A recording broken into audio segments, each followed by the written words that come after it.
Juno is going to lose her mind if she sees this. Hi, and welcome to the Reaganskopp Homestead. So today I have a confession. We're here because I didn't do what you should do way before you buy seeds. I have literally no garden plan. This is a recurrent theme where I have a lot of tools that I've made on our website. You can find out about seed starting, lots of things along those lines. I'll put some links in the comments for how to get your plants going, how to build raised beds, lots and lots of planting tools. And I used to use them when I first started, but now I've been gardening for so long. I think I feel like I have a good idea of where everything's gonna go, but I don't. So I'm gonna teach you today how you should plant your plants to get the most out of your space. I do a different method than row planting, which is what I grew up doing. We had rows in the garden and you plant all your plants in rows, and on your seed packets, that's gonna be what it has on these. It's gonna have back here your depth and your spacing, and we'll go over all of that and how you utilize that. But over the years, I learned different methods that allow you to get a lot more plants in a small space. So that's great for urban homesteads that are trying to maximize what they have. And for me, I have way too many things in the greenhouse, and I've got to figure out how to fit it in all the garden beds I have, which I should have done before I planted it all. So you get to come along, and I will show you how to calculate close spacing. And sometimes people call it square foot gardening. I don't necessarily subscribe to that either, but we're going to take these seed packets, break it down, and then I'll show you how to lay out your garden beds to maximize your crop yields, and talk a little bit about some companion planting. So let me go ahead, and I will put in the comments below, if you don't want to hear the vloggy stuff about our lives, I'll put the times that you can go find the specific item that you're looking for. All right, so let's go ahead and get started. So real quick, before we get into the math science part of this, I'll show you what I mean by having too many plants in the garden, and a little bit about what everybody else is doing around the homestead today. So let's go. You doing? You want to go down in the yard and see what everybody's up to? Let's go. Come on. She's a good dog. She knows she's not supposed to go off the deck without us telling her that she can come. So, come on, let's go. All right, so this is what I meant by too many plants in the very, very messy greenhouse. I don't know that anybody ever needs this many tomatoes, dear Lord, or peppers, or eggplants, or any of that. So we're gonna figure out where all that's going today. And we'll take a little tour and see what everybody's up to, and then we'll get to how to play in the garden. The flower beds are looking great, and I got lots of crops in the row tunnels, broccoli, cabbages, and we hit the local plant sale today. This is the Master Gardener's plant sale where they raise money, and I got a lot of things for the shade area. Some variegated salmon seal, some wood poppies, yep, and more elderberries because we can never have enough of those. All right, moving along. Let's go see where the dog went. I guarantee she's gone to mess with the kids. Okay, we had a big giant branch fell out of our 100-year-old cherry. They are working on cleaning that up. Don't even get me started because Duke Power cut down the lower limbs that would have helped support the upper limbs. We have an arborist come out to help take care of these trees that are over 100 years old, and they cut out all the supporting structure. So we have the arborist coming on Monday to help make sure we can save this tree.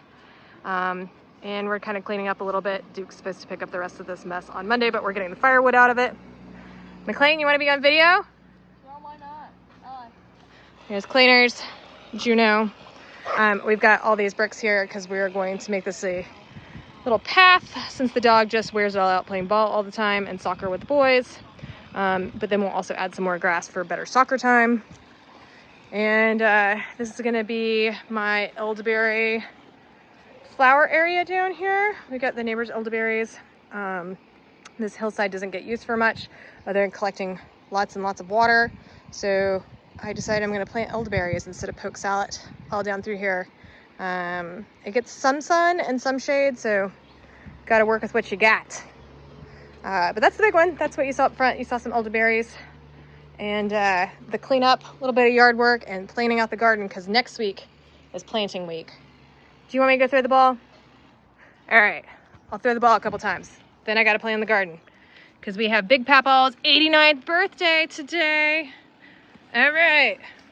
In case you couldn't tell, I'm fighting the urge to actually just go play and start putting plants in the dirt because it's not going to get below the 50s anymore. You usually wait till Mother's Day here, which is like, I mean, it's the 14th this year, but usually May 10th-ish is when you're looking at. That's a lovely noise, Juno.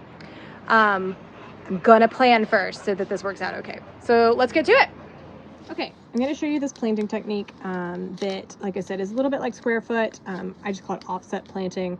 And what it starts with is your seed packet. So I've got some tomatoes here. I have a variety. That's from Bigger Creek. I got Johnny's. I have some turnip seeds that were a free gift.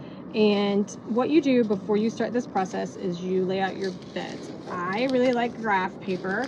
I actually do this electronically on Procreate, but we're doing old school today. So I went ahead and drew 2 beds. One to show you the different type of traditional spacing, and then one to show you how offset spacing works. So we're just gonna look at these little turnips and let's look at the seed packet, because this is what the back of the seed packet usually looks like.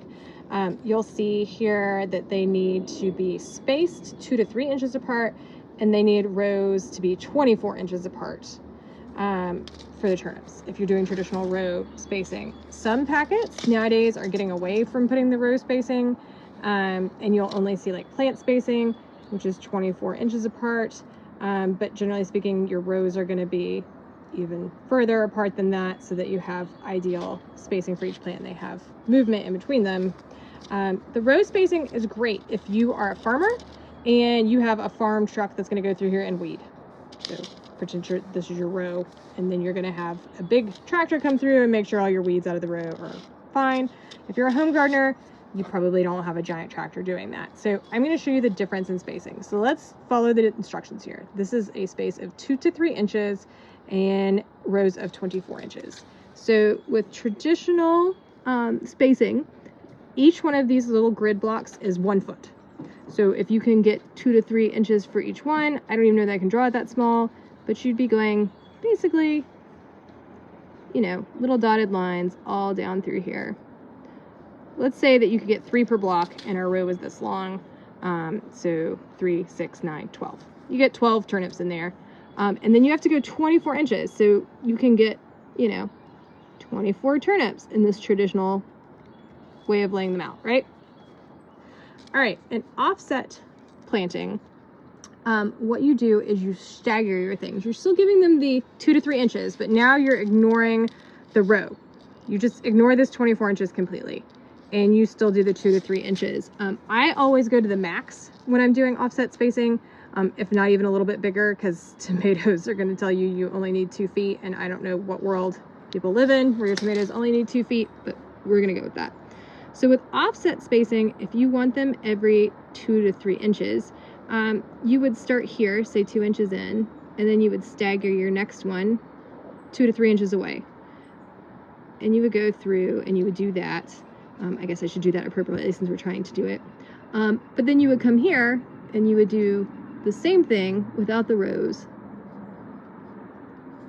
So now, in this same space, we got 6, right?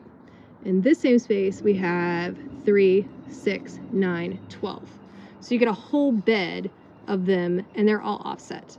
So that works great to show you how you can get more in the space. If you ignore the row spacing, you still leave like a walking gap between your beds so that you can get in there and weed, but you can get a whole lot more in a small space.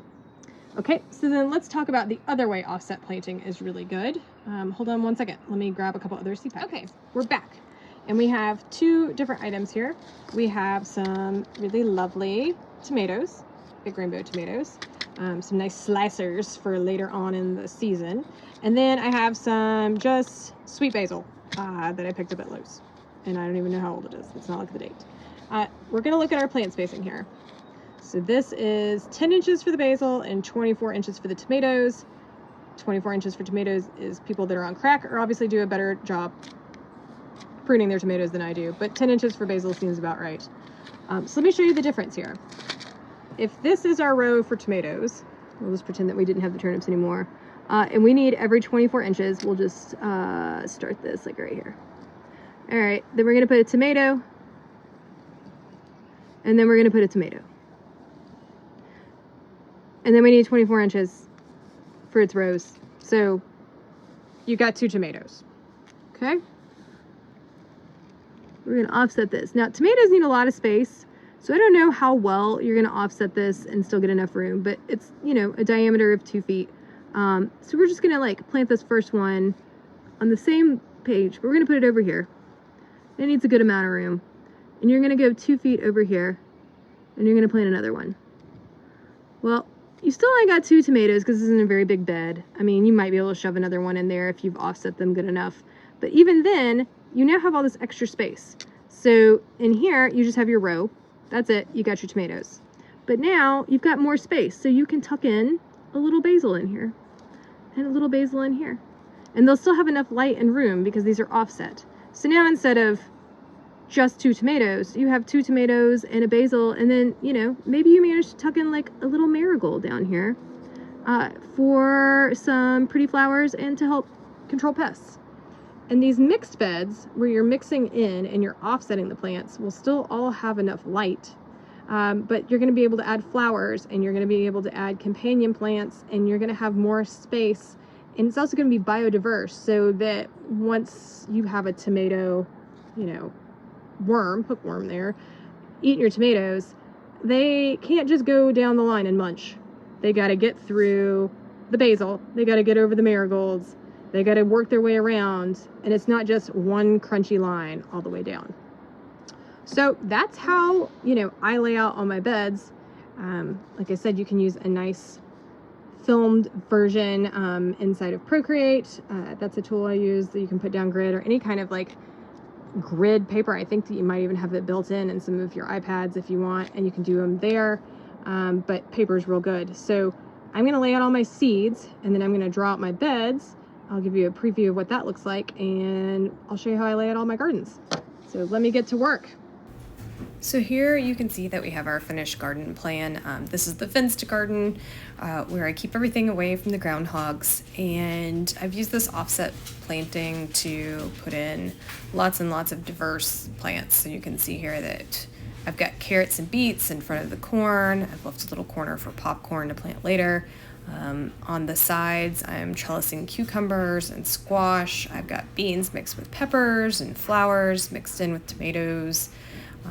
So this is what I mean by your offset diverse planting. This doesn't take into account our succession planting, but it does technically because I've got broccoli and cabbage out, but the soybeans will grow up between them. So I'll go into that in further videos about succession planting and different planting throughout the spring, summer, and fall. But for right now, this can show you how this offset planting can fit a ton of things in a pretty small space. This is to scale too. So anyway, I just wanted to thank you all for watching, and please like and subscribe.